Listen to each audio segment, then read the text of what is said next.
make. Now the challenge is that we would like to make these devices not just like a one in the medium type devices. We want to make them as reproducible as we possibly can with all these nice characteristics. Of course, one goal is to, at the end of the day, come up with a device that is even effectable, but also, if you want to make a realistic model, you want to make sure that all the devices that you make are reproducible, so that you can make a,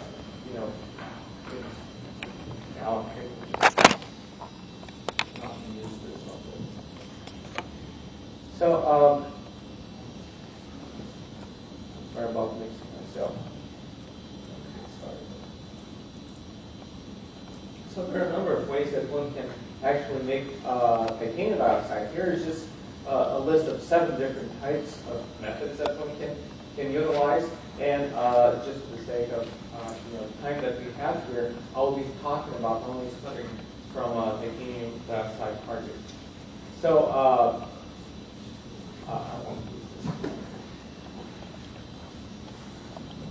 So Jim Lau, which is the person that does most of the materials deposition, he takes pride in making sure that we analyze all the material that is from a number of different techniques. So he uses differential colorimetry, XRD, FTIR, and coming from an MD background, I can only share his ignorance of making sure that we do have the best possible material. And as you can see, actually, some of these films that we do see often kinds of carbon conformation or presence here of carbon. So we do know the types of materials that we have here, and as Jean-Paul showed earlier, so we can also do some electron diffraction. So this has some things that we like to investigate. And here's one cross-section TEM of some of these films. And the things that we're interested at is, for example, say if you have a structure that is comprised of like a platinum electrodes and a titanium dioxide layer, can we make this structure asymmetric, for example, as alluded earlier today? And one of the things that we have been using to make this structure asymmetric is to add this adhesion layer here, which has a very important role in making, in determining the properties of these devices.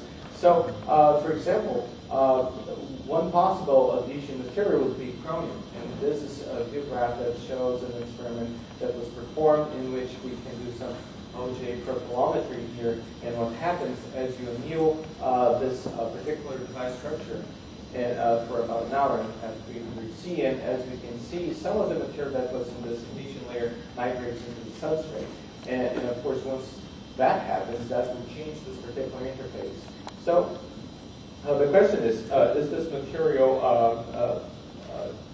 movement create seeds for switching layers? And this is something that we'd like to make a more controlled experiment. So one of them was performed by using a different thickness of titanium layer. And the goal now is there like a critical thickness or a critical amount of titanium that has to be used in order to allow this material to switch or not? It has also been said that depending on the amount of titanium or how off you are from the titanium dioxide stoichiometry, whether this material is going to switch or not. So this is a very clean experiment that one can actually differentiate between those two types of sample scenarios. And what we learned is that, for example, once we add this 5 nanometer thick titanium adhesion layer, we can have a 100% yield. In other words, all the devices that we make, they do switch. However, if you use a thin layer, they do not switch.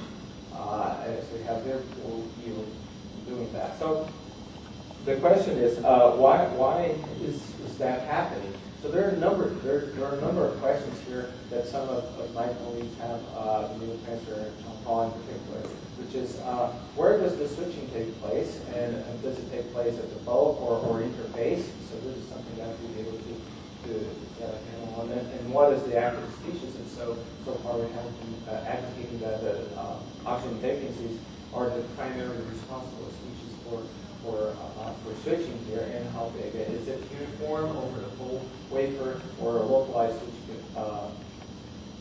event. And of course, if you know the instant quality expressions, you can actually control an integer devices as illustrated in this last view graph talk. Another question that is important to answer is, okay, so I have been able to show that we have a pretty good understanding of the film nature and how pure it is and how reproducible we can make these devices. In my other colleagues show that all of the experiments that we perform, we try to make as many experiments as we possibly can on each individual device, and not only on a single device, but similar devices. And finally, another point that we'd like to make is how scalable these devices are. So you can, for example, do experiments showing characteristics on the 5 by 5 micron devices, but also how well they correlate with the PC by PC nanometer devices. And so far, we haven't really found any significant differences, which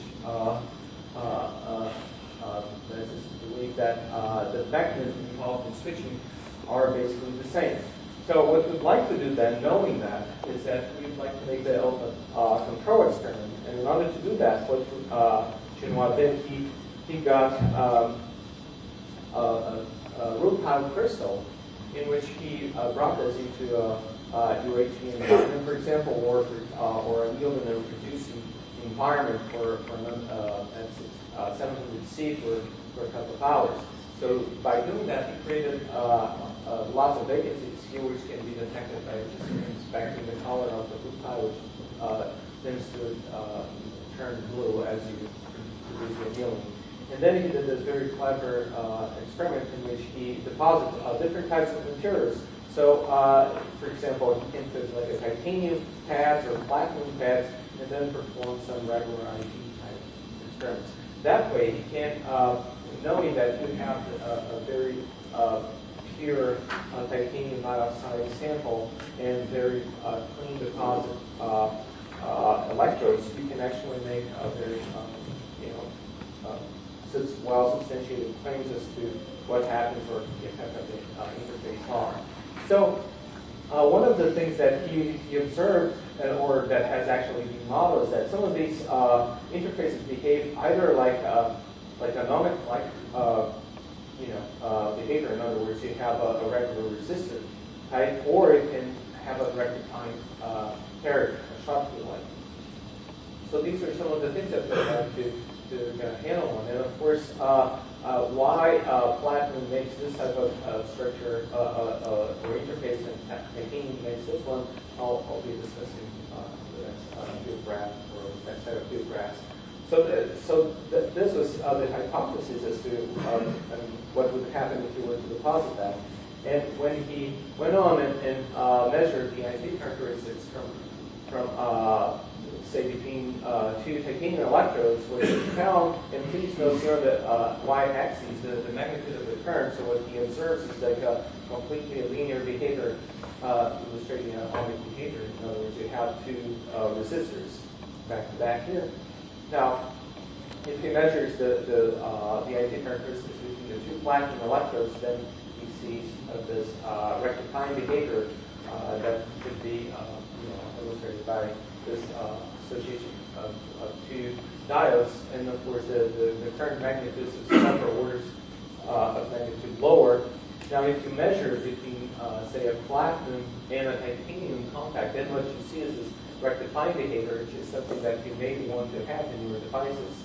And conversely, if you replace, say, for example, measure the IP from here to here, you can see the opposite behavior. Now, what is not shown here is that he actually went on and cut some of these devices here, and by doing that, he was able to observe that the current was localized. So this is described in more detail in publication that I think we did the reference on. So the other question was can these results be mapped onto films that were deposited? And the answer to that is yes. So he can actually observe a very similar behavior. So now, how do one reconcile some of these effects that happen at the interface? So the answer to that, one actually has to resort to an electron diagram. This is obviously the last field graph. And the way to explain that is by just looking how easy it is for a particular metal to reduce a particular oxide. So of course, if you're sitting up here with normal metals like say gold, platinum, or silver, it's very hard, if not impossible, to reduce the film. And here, if you have all the family of suboxides, then of course it becomes progressively harder for this material to reduce this one. So in order to really understand what is happening, one actually has to utilize one diagram and basically what happens when you deposit containers that you actually reduce that film, thus creating a reservoir of vacancies. Of course, if you apply a bias, that adds a little bit more of a complicating factor to this. So with that, I'll close and thank. Before thanking my collaborators, I'm just going to say the lessons that we learned here is that one actually can obtain rectification by making sure that you do not have any reaction between your film and the electric material, for example, using normal metal. Of course, if you have more vacancies, you have this molar behavior, less vacancies. You have the shock-like behavior, as my colleague Jean-Paul has shown. Switching is localized, and you can actually track vacancies or repel them depending on the bias that you have. So that I'll stop and thank my collaborators in conclusion on the derivation of the two systems. So thank you for your attention. Questions? It's back here. Can you pull up your slide where you compared your large cells to the smaller cells, like the 50 micron to the 5 micron to the 50 nanometer? The behavior is qualitatively the same. If you look at the scaling, like, so the current scale is 5 microhundred, well, not yet. Average scaling, if that's where it's trying to get at. No, well, kind of. So it seems like it scales with the perimeter. That's right. So, yeah, can you comment on that? Can you elaborate a little bit on that? Oh, yes, of course. It's because the current is done not by air, but by filaments. There, as my colleague Jean-Paul has shown. The filament size that he showed is almost the filament size that he showed is 1.5 nanometers. Here, the area scale size is different. Yes. So if it was equivalent, then the filament must be much larger. Oh, not necessarily. Well, no, I'm just saying, composite. The filament is actually much larger, for example, this here. Oh, depends if you're trying. Okay. Yeah, of course, the film's larger in the larger sample. Well, that's 5 right. micron by 5 micron is a large film. Yes, if you have The only film's one larger than 5 and 50 nanometers. But it used to be that the scale was very well Once you get below 50 nanometers, then it scales. the whole thing is all good. Yes. Yes. So here the question is, you don't really know the size of this filament. I mean, of course we do. We have other experiments that have shown that. The systems got a much different large, so Intermediate scale. Was an intermediate scale between this one and this one. There's another group. Yeah. there's very significant difference. So therefore, you say filament is not going to allow you to domination. So the current is not 6 on the 700. I think that's the question you asked. Well, but then again, I mean, you have to actually, I mean, the answer to that question is you have to measure the filament size and all these devices to actually make that assertion. So since we don't have that measurement here, I don't actually expect it. The filament size is relative. So far as we understand, or the experiments that we have at hand so far, we only have seen one filament. The smaller sample. Also on the bigger samples here. Why? That's a good question. If it's one filament, why should the diameter of the filament be different? Is it because it has a capacitive load which discharges because it is higher, or what is the reason? Well, I don't think that is clear to us because, for example, the technique that we chose to inspect, for example, the number of filaments, or if we had filaments was by ping. And in those experiments, we could only see one filament as far as the technique resolution allows us to see. I also would believe that usually you get just one filament. Because if it's break down, then you will break down exactly there and the other places, other sides of the effect. But still, the question remains why the current of the different. Oh, I guess your point is they would have to be more similar, right? On one case, you've got 500 nanometer filament on the left-hand side. In the other case, you've got a 50 nanometer filament. Right? That's exactly Why would you get a 50 nanometer filament in the zero one cell? Yes, you can. You can. Actually, you can. You can, and we've done that. So you could reproduce the ID characteristic of the 50 by 50 on the other hand. Yes, yes, we can. Yeah, if you can do this, then of course the answer to the question is clear. Yes, yes. And the way to do that is by, for example, just inherent compliance in our experiment setup. And we have done that. So thank you for helping clarify. My question is about how the metal films were deposited in this study. Before you talked about the stamping technique, was that the case here as well? Well, no, there is heat evaporation. All right. Because these are, I didn't mention that these are relatively large devices that, several microns. Because I just wonder if the theory about it being shot here ohmic would depend on the actual, if you just press the metal, what in contrast to like sort of heating it during the deposition. Well, I think that's a very good concern, but we made sure that we tried to keep the conditions for deposition as as similar as we possibly can. For example, say if you have like a photolithography intermediate process, we make sure that we clean it up in the same way. Yeah. I mean, have you tried stamping titanium directly in that interface layer? I wonder. I have to understand a little bit better what you mean by stamping titanium on this surface. Well, I mean, like the way you stamp the platinum. Well, the way okay, so our making process requires that one has a stamp that goes on top of a photo resist material that gets squeezed out of the way, and then you clean it up, and then you put deposit material at range.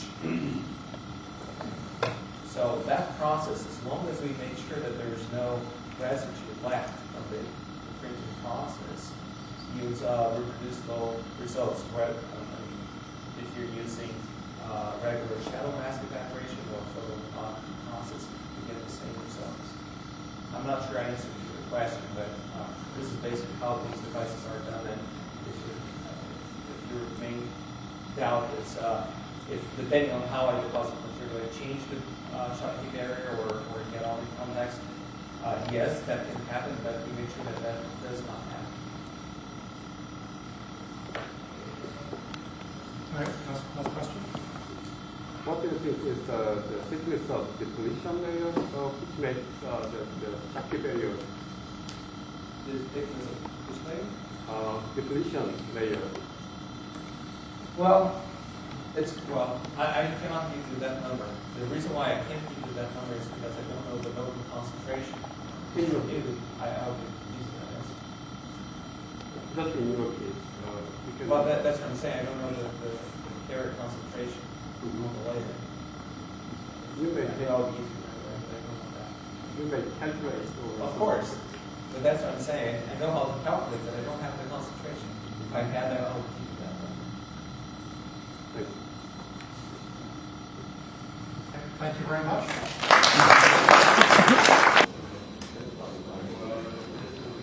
No coffee, nothing.